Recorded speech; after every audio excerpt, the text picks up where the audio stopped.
The defining geopolitical event of the early 2000s came not from a nation-state, but from a non-state actor. The attacks of September 11, 2001, shattered the illusion that global threats had vanished. In response, the United States launched the War on Terror, redirecting trillions of dollars and reshaping foreign policy for decades. The search for security replaced the push for liberalization as the driving force in Western strategy. Borders hardened, surveillance expanded, and while the U.S. military stretched itself across Afghanistan, Iraq, and dozens of shadow conflicts, a new global center of gravity began quietly taking shape. China, which had spent the 1990s integrating into global markets, seized the moment. While the U.S. focused outward, Beijing focused upward, building factories, ports, highways, and technology industries at a breathtaking pace. Its GDP soared, its manufacturing dominated, and its appetite for resources pulled countries across Africa, Latin America, and Southeast Asia into new economic orbits. By the end of the decade, the world's largest rising power had emerged. But the transformation was not only economic, it was ideological. A model of governance combining state authority, strategic capitalism, and technological control was challenging the presumed inevitability of Western democracy. Meanwhile, Europe faced its own transformation.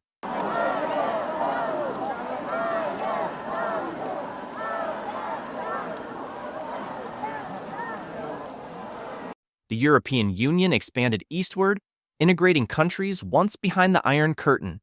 It appeared to be a triumph of the post-Cold War order, but the expansion also pushed the EU up against Russia's sphere of influence. To the Kremlin, the move was not merely administrative, it was existential. Under Vladimir Putin, Russia sought to reclaim its lost prestige and push back against what it viewed as Western encroachment. A new contest over borders, identity, and influence quietly brewed, one that would erupt dramatically in the decades to come. If the early 2000s were shaped by military conflict, the 2000s were defined by economic and technological rivalry.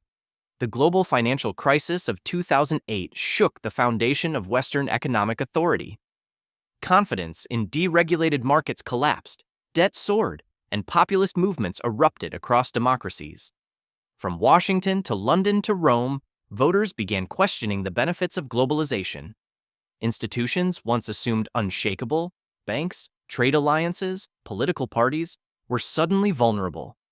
China, having weathered the crisis with unprecedented stimulus and industrial expansion, emerged even stronger.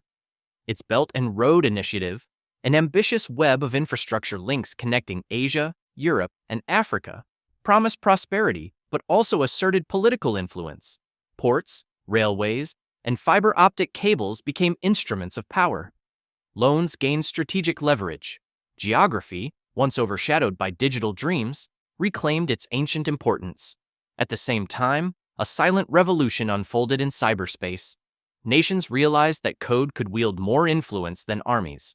Cyber attacks exposed vulnerabilities in electrical grids, financial systems, and government networks. Information warfare, once the domain of propaganda, became a sophisticated tool for shaping public opinion, destabilizing elections, and fracturing societies from within. Even allies began competing in new arenas. The race for dominance in artificial intelligence, quantum computing, hypersonic weapons, and semiconductor manufacturing became central to national strategy. Whoever controlled the next generation of technology would control the future of wealth and power.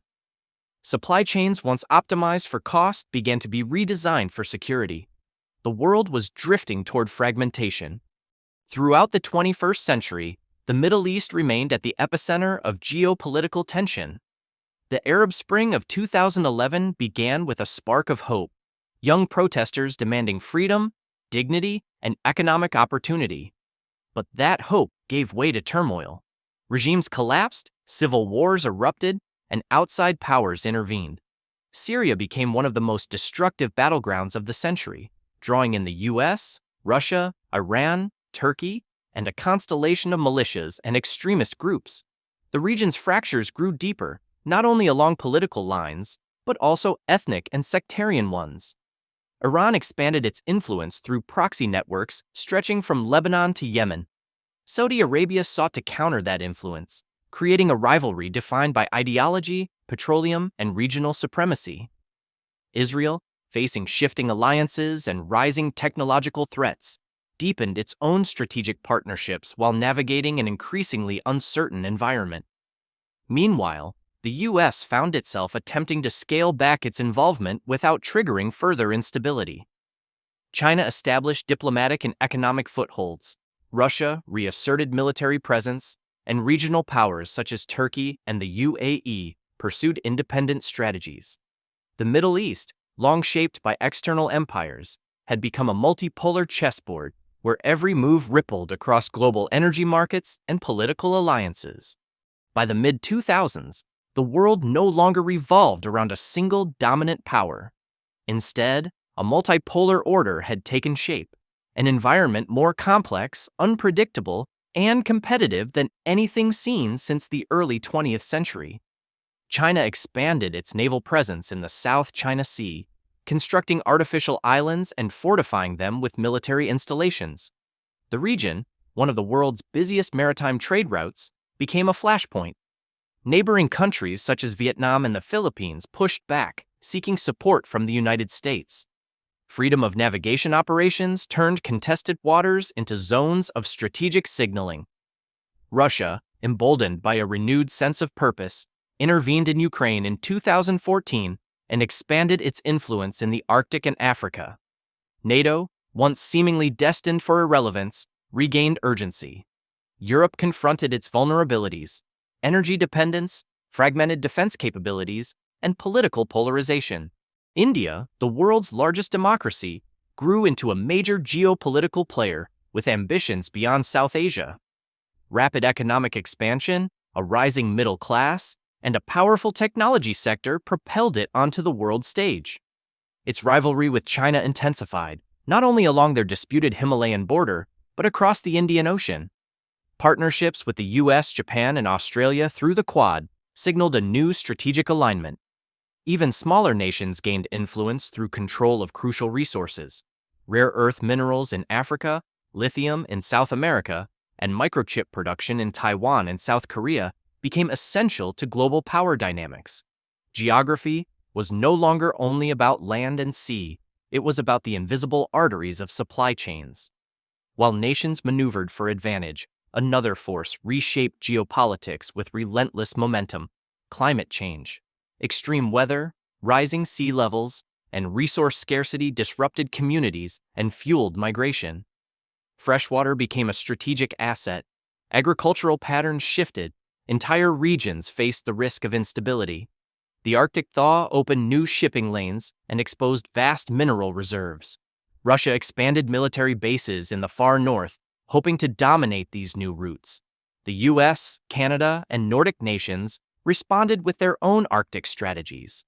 What was once frozen and inaccessible had become one of the century's most coveted frontiers. Across Asia and the Middle East, heat waves and droughts strained infrastructure and economies. Food insecurity triggered political unrest. Climate diplomacy, once peripheral to national strategy, became central to global negotiations. Technologies such as renewable energy, carbon capture, and advanced nuclear power were no longer environmental tools. They were instruments of influence. Nations that mastered green technologies stood to dominate future industries. China invested heavily in solar panels, batteries, and electric vehicles, securing supply chains from mining to manufacturing. Europe pursued its Green Deal, aiming for climate neutrality and technological leadership. The US, after internal debate, launched massive investments in clean energy infrastructure. The race for environmental resilience became a race for global leadership. As the 21st century unfolds, one truth becomes clear: geopolitics is no longer a distant game played by empires. It is a living system that shapes our daily lives, from the price of food and energy, to the technology in our pockets, to the freedoms we enjoy. Borders may shift, alliances may change, and technologies may evolve, but the underlying forces remain timeless: competition, cooperation, ambition, and insecurity. The story of this century is not yet written. It will be shaped by leaders and citizens, by innovation and conflict, by crises and breakthroughs.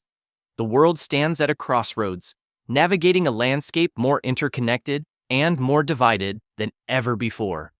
The choices made today will echo far into the future.